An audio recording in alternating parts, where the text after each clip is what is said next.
Bom dia, boa tarde, boa noite. Mais um episódio de Investimento à Beça, hoje com meu amigo Leopoldo Barreto. Grande Hudson, obrigado aí pelo convite, um prazer estar aqui com você. Prazer é todo meu, né? Era um tempo que a gente não falava, né? Pois é, falta aquele shopping para a gente ficar falando de mercado, né? Mas aqui, depois, quem sabe, a gente toma um shopping. Esse é um convite que será aceito, hein? Mas, com certeza. Tá certo. Leopoldo, se apresenta, quem é Leopoldo Barreto? Bom, há quanto tempo a gente se conhece? Ixi, uns 20 anos? 20 anos, então mais ou menos uns 30 anos de carreira. Eu comecei na Brasil Par com investimento, ali como trainee. Tá. Brasil Par era uma boutique de investimento, na época liderada aí pelo Roberto Teixeira da Costa, que foi o primeiro presidente da CVM, né? Ele praticamente fundou a CVM. Verdade. E ali na Brasil Par eu fiz um pouco de tudo. Trabalhei na gestão, depois trabalhei na parte de renda fixa, parte de renda variável. Jogou com vários. Vários. Era o começo dos multimercados, nem existia ainda os multimercados. Não sei se você lembra aqueles fundos de commodities. Fundos de commodities, 1992, se eu não me engano. Nem sei porque tinha esse nome, né? Depois pegou derivativos e tal. E aí foi para os fundos multimercados, mas o forte mesmo da casa era a renda variável. Sempre foi o forte da casa. E era uma boutique de investimentos que tinham vários negócios, né? Tinha a parte de fusões e aquisições, tinha a parte do asset, e foi uma das primeiras empresas independentes, sem ser banco, a fazer gestão de recursos. Não sei se você lembra, a CVM também estava absorvendo os fundos de ações, né? Ela tinha os fundos de ações, estava absorvendo os fundos de renda fixa, e aí você poderia se cadastrar sem ser uma instituição financeira. Mas enfim, a Brasil Par também tinha uma DTVM, e lá tudo, a gente tinha que fazer um pouco de tudo e tal. E a Brasil Par, ela vendeu o asset para a Sul América Investimentos, e lá a Sul América Investimentos desenvolveu o asset de uma maneira muito maior, não só com, vamos dizer assim, clientes, pessoas físicas e distribuidores que estavam muito acostumados lá na Brasil Par, mas também para clientes institucionais. Aí cresceu e virou um volume bastante grande. Nesse meio tempo também dei uma saidinha, eu fui passeadinha, fui trabalhar na Arsenal, fui desenvolver primeiro, depois uma casa que deixou muita história. Curta mais grande, né? Grande, e tem até um asset, tem até um family office, né, dando homenagem ao Roger Wright, então tem a Wright Capital da Fernanda e do Rubens ali, que são grandes amigos também. E assim, depois eu volto para a Sul América, depois de 4 anos ali na Arsenal, Bom Filho a Casa Torna, e volto com outro chapéu, fazendo um pouco de parte de risco, compliance, estratégias, depois peguei um pouco de produtos, depois peguei vida e previdência. Nossa! Então foi algumas coisas assim interessantes ao longo do tempo. Depois eu saí da Sul América, daí me juntei a Thaler, que é um multifamily office. Mari, que já fez uma entrevista aqui com você. Mari, também longa data. Manda um beijo para ela. Mandarei. E longa data ali. Enfim, e aí estou lá fazendo a gestão de investimentos, né, dos nossos clientes. Enfim, a gente tem ali poucos bons clientes, eu acho que isso que é importante. Né? Um multifamily office tradicional, né? Poucos clientes, né? Com volume maior e tal. Exatamente. Bem bacana, hein? Bela trajetória, Leopoldo. Obrigado. Belíssima trajetória. Você sabe que hoje, já obviamente que a gente combinou um pouquinho que a gente vai falar, né? Mas o Leopoldo sugeriu uma coisa muito interessante, que a gente vai falar um pouco sobre ciclos econômicos e investimentos. E aí, você sabe que quando eu dou aula, eu sempre, nas minhas aulas que são mais de mercado financeiro, análise de investimento, eu sempre começo, a primeira ou na segunda aula, falo sobre ciclos econômicos, né? E noto que muita gente não sabe o que é, não entende a importância e tal. Eu queria pedir para a bola começar a rolar assim. Fala um pouquinho da tua interpretação, o que é um ciclo econômico, e aí vamos conversando primeiro sobre essa parte antes de entrar nos investimentos. Usar uma linguagem mais simples, né? Porque tem vários modelos explicando como é que é, se a bolsa está subindo, que fase do ciclo, essas coisas, está caindo, a taxa de juros e assim por diante. Mas basicamente a economia, né, ela funciona de uma maneira que elas vai crescendo, às vezes cresce demais, aí gera, né, um crescimento às vezes acelerado que pode gerar inflação, aí aumenta um pouco da taxa de juros. Isso que a gente está vendo até agora. Bastante que a gente está vivendo agora. Aí você tem o aumento da taxa de juros, que provoca uma certa recessão para conter a inflação, e aí você começa, né, a ter uma queda, vamos dizer assim, do ciclo econômico, e assim vai. Então, assim, a gente sempre fala, né, quando você investe para longo prazo, quando você investe em ações, quando você investe em ativos de longo prazo, tem que respeitar um pouco esse ciclo econômico, né? Porque você tem períodos que às vezes é até longo, né? Que, enfim, que não dá para dizer assim, dura tanto tempo, né, cada fase. Não dá para saber. Às vezes, né, até, não sei se você lembra do Alan Greenspan, quando ele falava ali naquela época, finalzinho do mandato dele no Federal Reserve, que é o Banco Central Americano, que foi muito longo aquela prosperidade americana, né? E depois veio uma recessão, né? Então, assim, muito tempo crescendo. Até a gente achava, poxa, agora estou bastante, né, confuso aqui, porque, né, não vem essa recessão. Quer dizer, a gente agora vai ter um crescimento eterno, né? Você ia falar disso. Mas então, esse papo rolou na época mesmo, de que, como é que é? Aprendemos a domar os ciclos econômicos, não terá mais, agora é só prosperidade. É verdade, bem lembrado isso que você falou.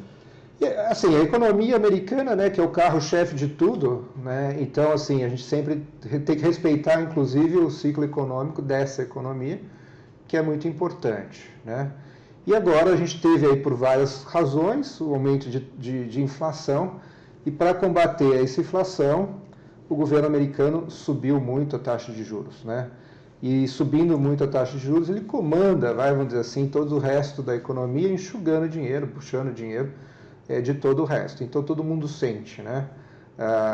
Então, assim, se você tem a economia americana ditando a regra praticamente do mundo, mas você tem vários outros aspectos que são muito importantes hoje em dia, né? Não só o Brasil aqui vivendo numa economia onde a política interfere muito, né?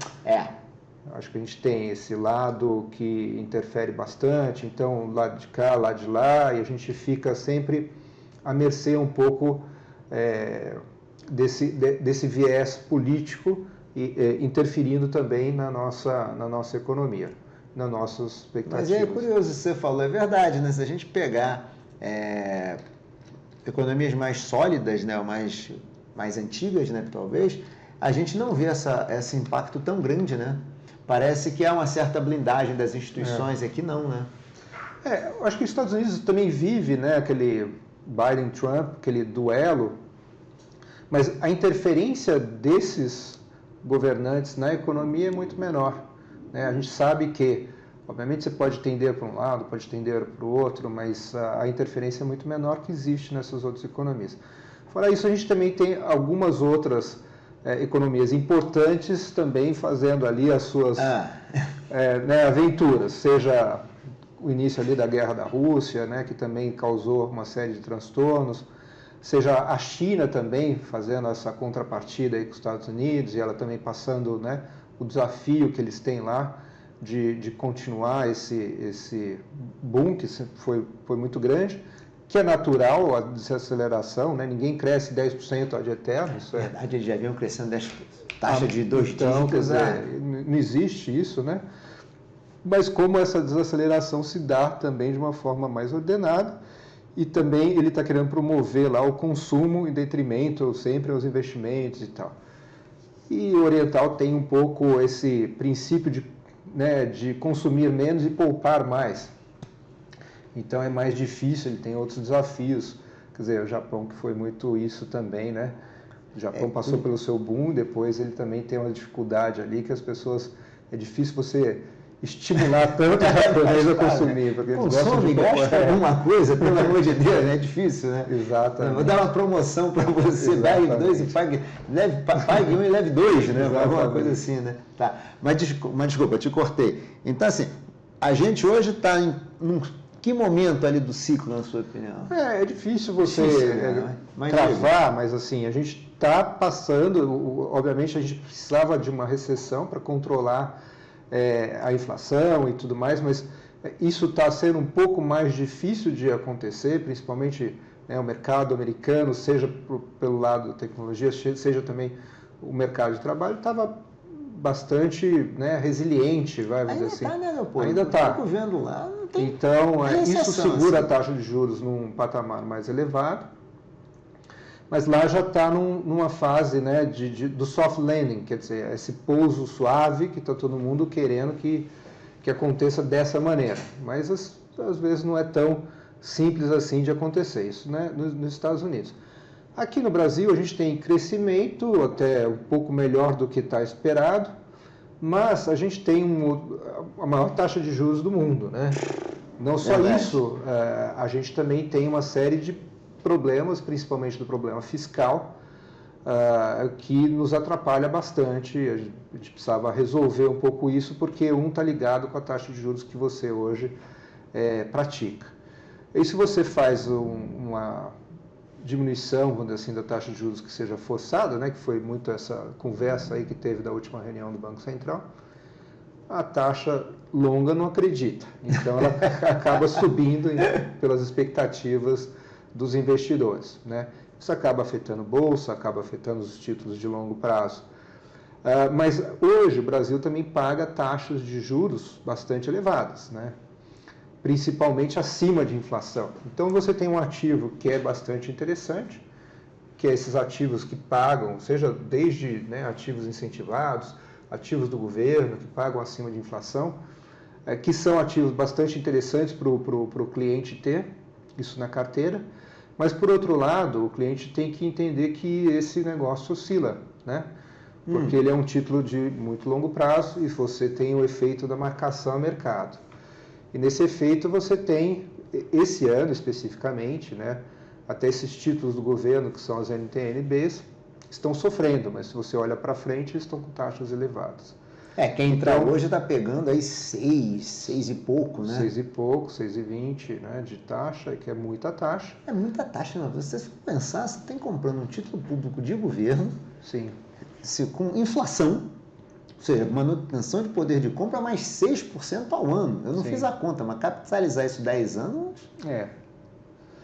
Então, assim, é bastante taxa, mas como você está com um prazo médio, no mercado a gente chama de duration, é um prazo médio ajustado ao fluxo dos pagamentos, você acaba tendo um efeito muito grande, porque a taxa continua subindo, ou seja, na margem estava 5,50 até outro dia, que também já era uma taxa boa. Já é uma taxa boa. E aí vai para 6, vai para 6,20, isso acaba afetando o preço, vamos dizer assim, de face, ou o preço de hoje, o valor presente desse ativo.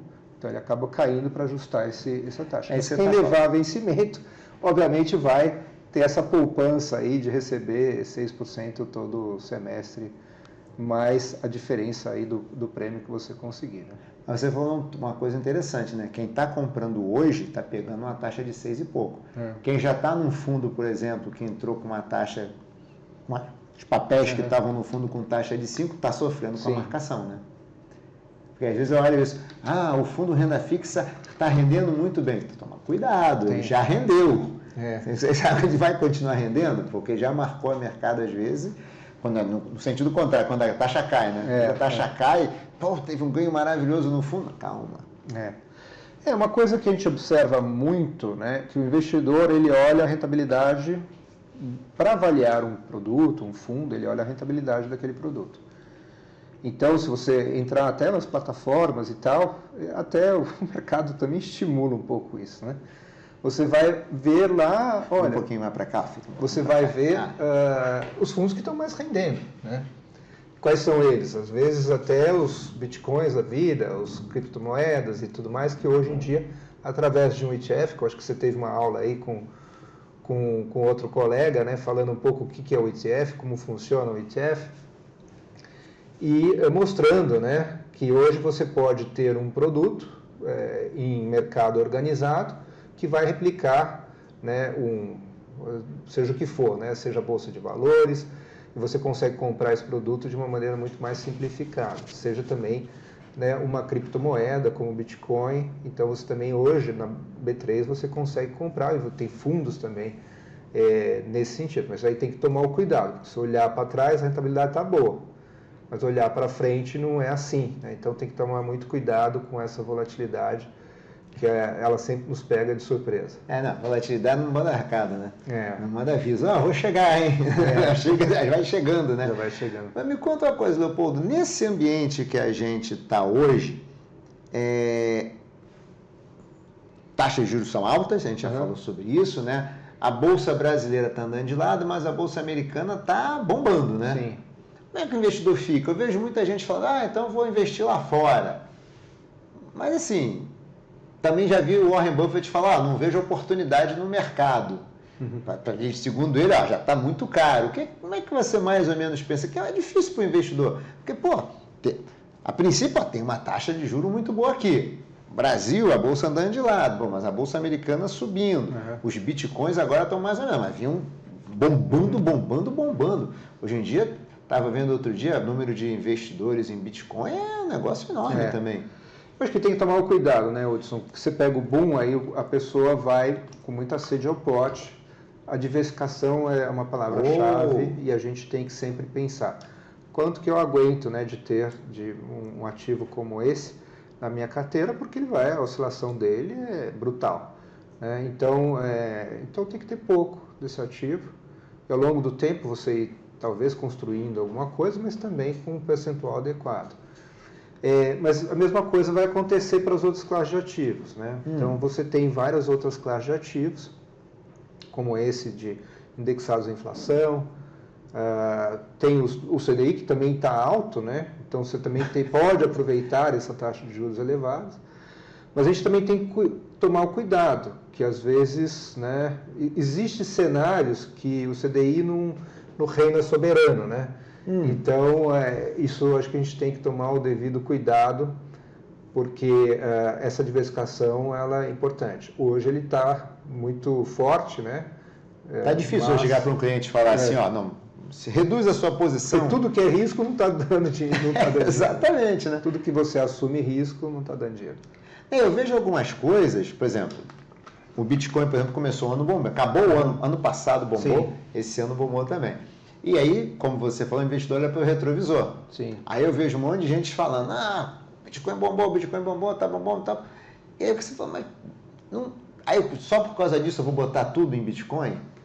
Sempre tem que ter essa diversificação. E aí como é que é mais ou menos assim, qual é mais ou menos assim, uma boa diversificação, como é que é mais ou menos? Eu sei que não tem uma fórmula mágica, não tem um número mágico, mas quais dicas para a pessoa fazer uma diversificação boa? Olha, não existe uma fórmula, né? Quer dizer, várias casas trabalham com percentuais. Tem clientes que eventualmente não toleram grandes oscilações, aí você não vai trabalhar com aqueles ativos que oscilam mais. Tá. Tem clientes que têm menos volatilidade, então é isso que você vai efetivamente poder trabalhar no dia a dia, porque, enfim, a taxa de juros, né, ela está pagando bastante bem agora. Sim. Mas ela, né, pode também estar num patamar menor. Existem situações onde ela está em patamares menores e aí todos aqueles ativos de risco, eles andaram rapidamente. Existem vários cenários, Hudson, que às vezes tem um pouco de pegadinha, né? Se a gente for, estou aqui 100% CDI, estou seguro.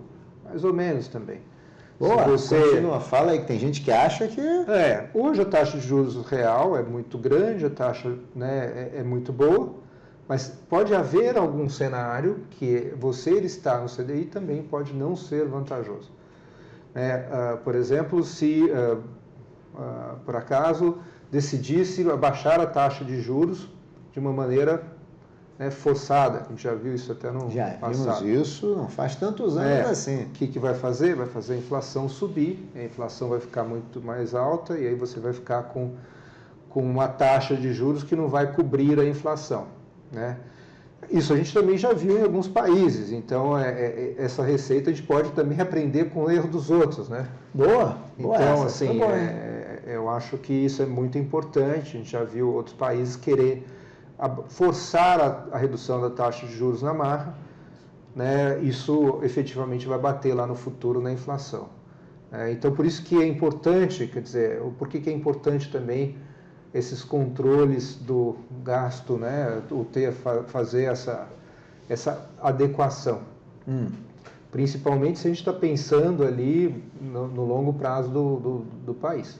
O investidor, né, ele está sempre vendo oportunidades e riscos. Se ele enxergar que o país não tem condições, ele vai sair, principalmente o investidor estrangeiro e tudo mais, né? E esse cenário de muita volatilidade, de muita incerteza, é ruim para os ativos de risco, né? Os ativos de risco acabam tendo que ter um prêmio de desconto muito maior para você efetivamente comprar. Um pouco acontece também com os ruídos políticos, né? A gente teve aqui recentemente troca de presidência da Petrobras, que isso tem Desculpa te interromper, mas essa é muito boa, porque a gente teve um governo de uma... Vamos lá, supostamente era um governo de orientação de direita, agora temos supostamente um governo de orientação de esquerda. Mas independente do governo, teve ruído com Petrobras, né? Teve ruído. Sempre. Então, assim, quando o Bolsonaro também trocava, ela caía 10%, depois ela voltava. Eu acho que, assim, o único ponto importante, porque, né, tem a questão da política de preços, né, para agradar gregos e troianos, principalmente, na bomba ali, né, do consumidor. Gregos e troianos eleitores? Eleitores, então, eu acho que tem esse ponto. Mas tem um outro ponto que também é muito importante para a empresa. A empresa hoje é uma forte geradora de caixa, ela precisa realmente fazer um investimento em novas energias, ela precisa repensar, porque, né, ela precisa fazer essa transição energética, mas ao mesmo tempo a gente tem experiências do passado que foram muito ruins para investimentos públicos. Então, se você não faz isso de uma maneira muito transparente, muito coordenada, a gente já viu investimentos, utilização dos recursos da Petrobras para tudo que era coisa errada. Então, assim, aí o investidor fala, poxa, espera lá, né? Eu não vou financiar isso. Então, assim, acho que tem esse peso e medida que é muito importante da gente. Mas fazer. aí tem um ponto que eu queria puxar, que já que você puxou esse assunto, eu vou puxar. Focar de Vale, né? Vale nem é mais uma empresa pública, né? Pois e também foi vítima de ruído, né? Foi vítima de ruído. Ela tem um pouco outras questões, né, de eventualmente preços lá, mas ela também foi vítima ali de ruídos políticos, que eu acho que isso é muito ruim, né? Eu acho que a gente deveria, vamos dizer assim, sempre incentivar a competição, incentivar os investimentos serem acontecidos de uma maneira, vamos dizer assim, de melhor alocação do recurso, né? A competição vai forçar você a ser melhor, forçar você a buscar o melhor investimento. Então, por isso que eu fico muito com receio, né, quando o governo quer fazer alguma coisa que eventualmente não estaria, vamos dizer assim, tão preparado para fazer esses investimentos de longo prazo. Me conta uma coisa, pô. Nesse cenário que a gente está vendo hoje de Brasil, né? Quer dizer, olhando Brasil e mundo, né? Você colocou logo lá no início da conversa, Estados Unidos, taxa de juro alta, China com uma taxa de juro menor, uma taxa de crescimento menor também, né? Tem a questão de Israel ali também, dá um conflito ali no Oriente Médio e tal. Dá para antever em algum momento um ambiente de investimento mais tranquilo? Por que eu digo mais tranquilo? Porque assim, de uma hora para outra parece que é aquele filme, né? Tudo ao mesmo tempo, o tempo todo, né? De uma hora para outra a gente tem taxa de juro alta, a gente voltou a ter guerra, a gente voltou a ter tensão comercial, né? Japão, China com Estados Unidos e tal. Sim, quando eu olho para isso, me parece um ambiente meio adverso para o risco, né? Até me espanta, na verdade, como é que, mesmo com essa taxa de juro alta e tal, os Estados Unidos continua crescendo, né? E a Europa, para padrão europeu, até vem também crescendo, né? Você vê, assim, uma luz no fim do túnel. Não é que óbvio que não é bola de cristal, né? Assim, dentro das coisas, quais são as possibilidades que você está vendo aí de curto prazo? Eu acho que os Estados Unidos ele está crescendo por um motivo muito peculiar, né? Bom, peculiar eu digo o mercado de ações americano está crescendo por um motivo bastante peculiar, que é essa tecnologia, a inteligência artificial, esse boom que realmente está gerando resultados nessas empresas que, né, essas 7 maravilhosas aí que vão, agora virou magníficas e tal, e enfim, essas empresas estão conseguindo realmente gerar resultados surpreendentes, né? Pode ter uma numa fase melhor, outra pior e tal, mas sim, né, a inteligência artificial também tem essa expectativa de melhorar muito a produtividade dessas empresas e elas têm trazido resultados surpreendentes. Então isso tem feito, né, como ela tem um peso bastante grande dentro da Bolsa Americana, que é o S&P 500. Eles são, acho que, quase 1/3 da Bolsa. Então, aí tem esse ponto que é extremamente relevante, que você está tocando.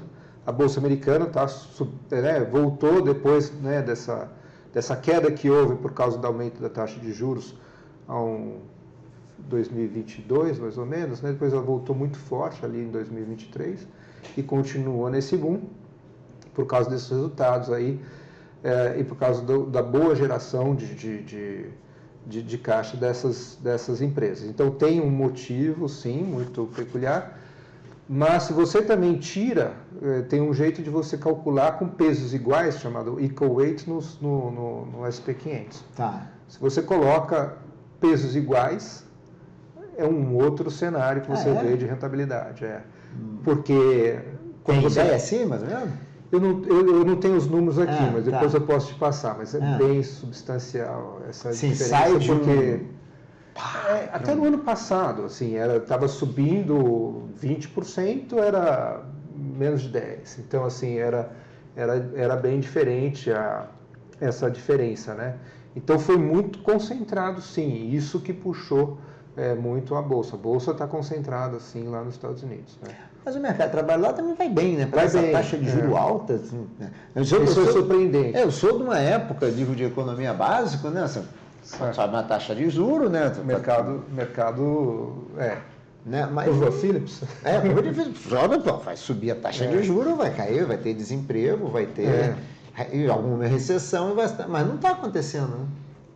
Eu acho que ainda não, mas, quer dizer, não estava, mas alguns sinais que estão batendo um pouco mais, que pode mostrar que, sim, agora está dando um pouco de segurada. Eu acho que os últimos nomes que lá na nossa empresa, Galapagos Thaler, que fez a fusão ali com a Thaler, né? Verdade. Então, ali, nossos economistas já estão vendo assim, o mercado de trabalho um pouco na margem, né? Ainda precisa ver mais números e tudo mais, mas você consegue observar que, sim, a gente tem uma taxa de juros bastante elevada nos Estados Unidos, padrão histórico, né? E que isso, em um determinado momento, vai bater. Mas também com esse emprego ainda forte, né? Você tem ainda, principalmente a parte de serviços lá nos Estados Unidos, que estava ainda, né, causando um probleminha maior ainda na resiliência da inflação. Essa que é a preocupação que o mercado tem. Uma pergunta, eu não sei se, já que você pegou o gancho que os economistas já estão indo para frente, eu tenho achado que está aparecendo com uma certa frequência, a frequência está aumentando se falar sobre crise no setor imobiliário chinês. Você vê assim, quando você olha, quando você conversa, também começa a ouvir mais isso ou ainda está muito distante? Olha, Hudson, isso é muito difícil. Eu não sou especialista em China, então não saberia te dizer com muita certeza. Mas sim, lá há um problema de crédito, principalmente no imobiliário. Você vê que eles tiveram uma super oferta, né? Você vê fotos de lugares que, né, foram criados e não foram habitados. Verdade, então você... Cidade fantasma. Cidade fantasma, assim, né? Então, assim, só a China para conseguir manter uma coisa desse tipo. Mas o Estado ainda é muito poderoso, né? Então ele tem essa influência, mas sim, né? Você teve algumas empresas de grande porte lá da China que no passado ali tiveram problemas, mas assim, o governo sempre acaba, como ele intervém bastante, ele acaba conseguindo controlar. Ele intervém, mas ele tem dinheiro para isso. Também tem esse lado. Também tem isso, né? Então é diferente de você fazer as coisas sem ter dinheiro. Muda um pouco a figura. Muda bastante a figura. Vamos falar um pouquinho do investidor. Como é que você está vendo? Você temos aí 30 anos de história aí. Como é que você vê o investidor hoje, comparado com o investidor de 20 anos atrás, assim, brasileiro? Você acha que ele está mais maduro? As suas conversas, o que você percebe? Bom, Hudson, assim, quando eu comecei a trabalhar, foi bastante interessante, que a gente tinha já tinha o broadcast, já estava começando o broadcast. Tinha menos Bloomberg, então não sou tão familiarizado. Eu depois até utilizei um pouco mais de Bloomberg, mas a gente tinha o broadcast.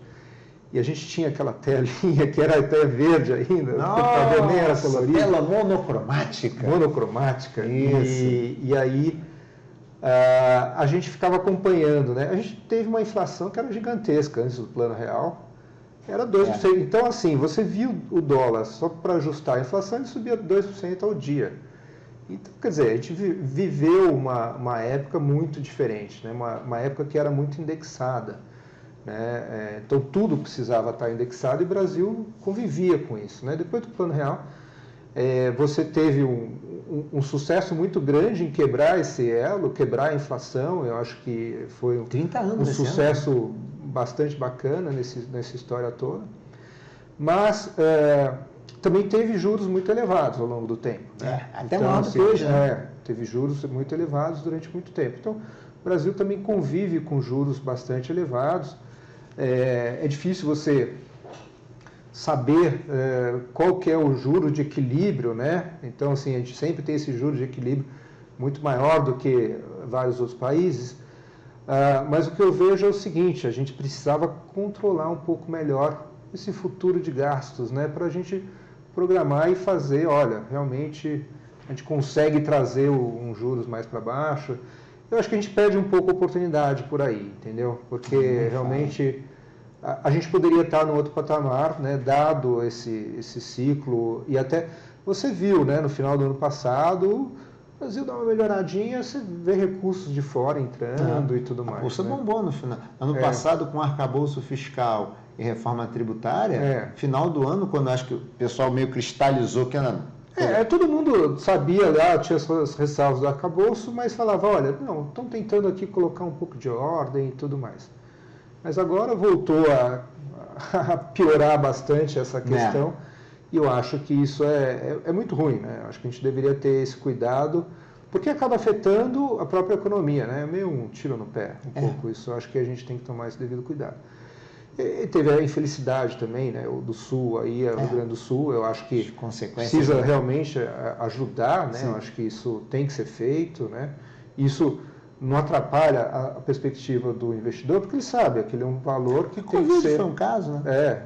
Exato, você vai ter que gastar um dinheiro, mas o importante é você controlar um pouco a tendência, né? Eu acho que isso que é... Mas isso que você falou é super importante, sabia, Leopoldo? Às vezes eu vejo as pessoas falando assim, não, gastou a mais, o investidor estrangeiro vai...